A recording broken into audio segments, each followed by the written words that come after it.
안녕하세요. 입시연구소 길의 이아람입니다. 이번 영상에서는 2023학년도 대입 인문계열의 변화 지점에 대해서 말씀드리려고 합니다. 영상에서 보여드리는 모든 자료의 숫자들은 모집 인원들은 대부분 다 인문계열의 인원이니까 이제 그 부분은 참고하시면서 살펴보셨으면 좋겠습니다. 우선 2023학년도의 변화는 22학년도의 변화와 궤를 같이 하기 때문에 22학년도에 일어난 굵직굵직한 변화 양상을 먼저 좀 짚고 그리고 나서 23학년도만의 특징으로 좀 넘어가 보도록 하겠습니다. 22학년도의 변화 양상의 제일 큰 첫 번째 변화 양상은 정시 정원의 확대입니다. 자료를 보시면 주요 15개 대학의 어떤 정시 정원에 대해서 실어놨는데요. 주요 15개 대학 중에 이화여대와 홍익대를 제외한 나머지 대학은 23학년도에 이제 정시 비중을 40%까지 늘리게 되어 있죠. 그래서 어느 정도 인원이 늘어났는지를 이제 표를 통해서 확인을 해보시면 될 것 같습니다. 이제 요거는 21학년도에 비해서 22학년도에 이제 늘어난 인원이고요. 인문계열의 정시 모집 인원을 정리해 놓은 거라고 보시면 됩니다. 21학년도 대비 22학년도에 주요 15개 대학 인문계열의 정시 모집 인원은 1,700명 가량 증가를 합니다. 21학년도에 비해서는 사실상 대학이 한 4개 정도의 정원이 늘어나는 셈이니까 굉장히 크게 늘어나는 거라고 보시면 될 것 같습니다. 수시에서의 변화는 이제 대입 개편안에 대한 게 가장 핵심적인 부분일 텐데요. 일단 기본적으로 수시에서는 학생부나 서류 같은 것들이 점차적으로 축소되는 게 기본 방향이라고 생각하시면 됩니다.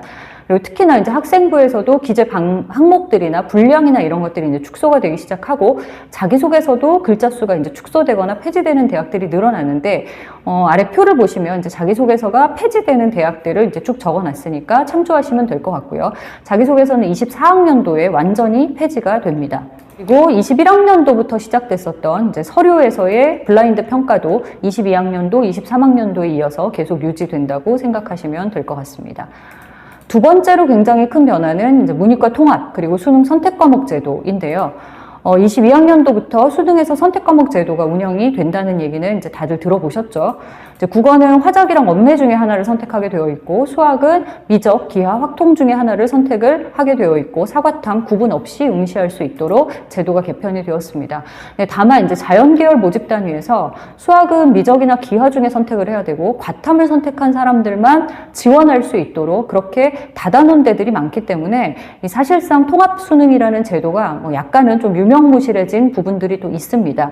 더불어 지금 22학년도 7월 모의고사까지 치른 시점인데요.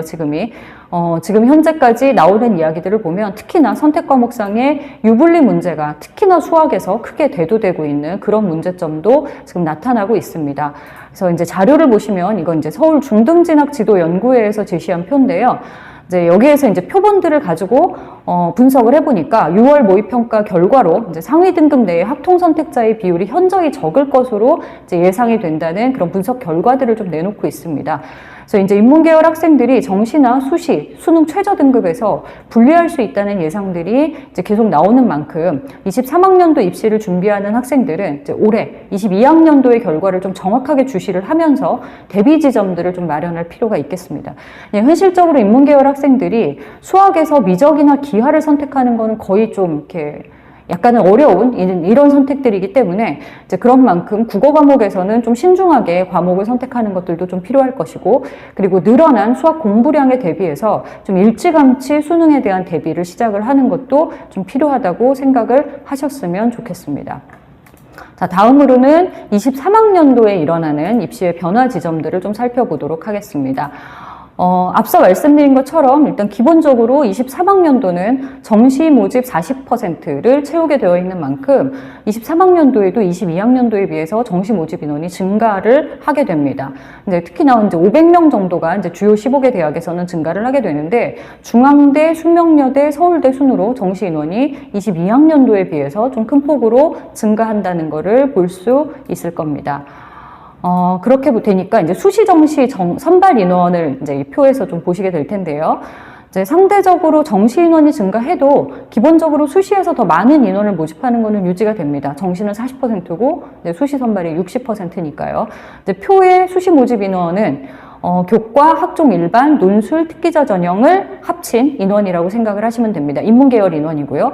고른기회나 사회통합 전형 인원들은 여기에는 합치지 않았습니다.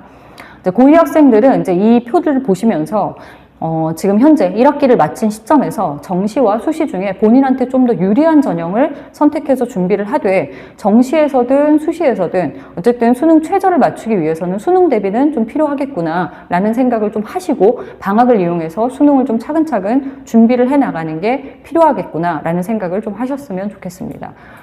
추천 전형의 변화를 그 다음으로 조금 보겠습니다. 2023학년도의 주요 대학 추천 전형의 전형 방법, 그리고 수능 최저, 그리고 지원 자격입니다. 이제 붉은색 글씨는 22학년도에 비해서 변화된 지점들을 의미합니다. 서울대나 고려대나 성균관대가 전부 다 수능 최저가 추천 전형에서는 약간 변동이 일어났고요. 서울대는 전형 방법도 지역균형의 경우 2단계 선발로 바뀌었습니다. 사실 이제 지금은 봐도 이런 전형 방법이나 이런 것들이 눈에 잘 안 들어올 텐데요. 어쨌든 추천 전형은 학교마다 정해진 추천 인원이 제한되어 있다는 점, 그리고 교과 중심으로 평가를 한다는 점, 즉 내신 순서대로 추천권을 얻을 수 있을 거라는 것, 그리고 수능 최저가 있다는 거 정도를 좀 유념을 하시면서 이제 추천 전형을 이제 상위 내신을 가지고 있는 친구들은 추천 전형을 제대로 얻기 위해서 조금 더 내신에 주력을 해야 되겠구나. 그리고 더불어서 수능 최저에 대한 준비를 해나가야 되겠구나. 요 정도만 좀 기억을 하시면 될 것 같습니다. 상위 7개 대학의 인문계열 추천 전형 인원은 22학년도와 인원이 거의 비슷해서 이제 27명 정도만 인원이 좀 줄어들었습니다. 그 외에 이어서 이제 8개 대학인데요. 이제 경희대는 전형 명칭이랑 전형 방법이 전부 변경이 됐고, 그리고 교과 전형 중에 22학년도에는 사실상 동국대학교만 이제 교과 평가가 아니라 여기에 서류 평가를 집어넣어서 시행을 했었는데, 건국대와 경희대까지 23학년도에는 서류평가를 전형 방법에 집어넣었다는 것을 조금 보실 수 있죠. 그러니까 전체적으로 약간의 이 8개 대학에서는 종합전형적인 성격을 교과전형 안에 집어넣는 방식으로 변경이 되는구나 정도로 생각을 하시면 될 것 같습니다. 그래서 이 대학들의 추천 전형을 이제 준비를 하는 친구들은 서류에 대한 부분들도 어느 정도는 좀 대비를 하는 게 필요하겠다 정도 기억하시면 될 것 같습니다. 그 다음에 학생부 종합전형입니다. 23학년도의 학생부 종합전형 전형 방법이랑 수능 최저를 지금 정리를 해놨습니다. 상위 7개 대학은 이대를 제외하면 인원이 약간 명씩 축소가 되죠. 그리고 그 외에 다른 뭐 전형 방법이나 수능 최저의 변화는 거의 없습니다. 8개 대학을 이제 보시면, 여기에서도 이제 약간의 인원 변동이 있는데 중앙대 같은 경우에 좀 눈에 두드러지게 모집 인원이 크게 축소된다는 걸 좀 보실 수 있을 거고요. 경희대 같은 경우에는 22학년도에 신설했던 수능 최저가 23학년도에 와서는 다시 폐지가 됩니다. 이제 그 외에 이제 학교마다 1단계 선발 인원의 배수나 아니면은 전형 방법이 약간씩 변화가 된 게 있고요. 시립대 정도가 단일 전형으로 학종을 모집을 하다가 23학년도에는 면접형 서류형으로 분리해서 선발을 한다는 정도가 좀 큰 변화라고 볼 수 있을 것 같습니다. 전체적으로 이제 간단하게 추천 전형이랑 학생부 종합 전형의 전형 방식을 좀 짚어봤고요. 이제 스카이의 경우 조금 더 구체적으로 하나씩 좀 큰 변화 지점만 좀 짚어보도록 하겠습니다. 우선 서울대는요, 정시의 변화가 가장 큰 이슈입니다. 이제 수시에서는 인원이 줄어든 것 외에는 다른 변화는 없고요. 정시의 변화가 좀 크게 이슈가 됐었는데, 첫 번째 변화는 23학년도부터 정시에 교과평가 점수를 도입했다는 거죠. 그리고 두 번째는 정시 일반 전형에 더해서 지역균형 전형이라는 걸 정시에 신설을 했다는 게 큰 변화입니다. 이제 지역균형은 현재 서울대 수시 지역균형처럼 학교장의 추천을 받는 전형이고, 고3이 아니라도 추천을 받을 수 있다는 게 수시 지역균형과 좀 다른 지점입니다. 그리고 수능 점수와 교과평가 점수를 일괄합산해서 합격 여부를 결정을 하고 교과평가가 40%가 들어가는 만큼 어느 정도 교과평가에 대한 부분들이 당락에 좀 영향을 미친다고 생각을 하시면 될 것 같고요. 일반 전형은 1단계를 수능으로 통과시킨 다음에 2단계에서 수능 80%, 교과 20% 정도의 비중으로 학생을 선발을 합니다. 이제 수시처럼 그리고 지역균형처럼 내신에 대한 부분이 중요한 건 아니지만 인문계열 학생들의 경우에는 서울대 정시 입시가 굉장히 촘촘한 점수 차이로 당락이 결정이 되는 그런 특징이 있는 만큼 어쨌든 내신에서는 큰 결격 사유가 없도록 어느 정도의 상위권 학생들은 이제 뭐 내신 등급이나 필요한 교과 이수 이런 부분들에 대해서는 좀 어느 정도 신경을 좀 써두시는 거는 필요할 거라고 생각합니다. 실제로 이 교과평가가 서울대 외에 다른 학교까지 확장이 될 것이냐가 사실상 굉장히 큰 중요한 이슈가 됐었는데요.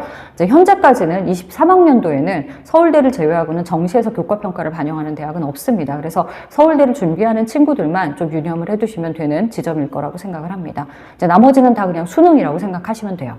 자, 그 다음에 연세대입니다. 연세대학교는 22학년도에 이제 정시와 수시 모집 인원에서 좀 큰 변동이 있었고, 23학년도는 거의 변동이 없습니다. 그래서 22학년도와 거의 그대로 똑같이 간다고 생각을 하시면 되고요. 모집 인원에서도 거의 변동이 없기 때문에 22학년도에 입결이나 결과를 보면서 23학년도에도 지원 전략을 짜면 되겠구나 정도로 생각을 하시면 될 것 같습니다. 그래서 교과 전형인 추천형, 학종 전형인 활동우수와 국제형, 그리고 논술 전형, 그리고 국제 특기자 전형, 그리고 정시, 이 주요 전형들도 그대로 유지가 되고 수능 최저나 전형 방법도 그대로 유지가 됩니다. 다음으로 고려대학교입니다. 고려대학교 마찬가지로 22학년도에 수시와 정시의 모집 인원의 비중에서 큰 변동이 있었습니다.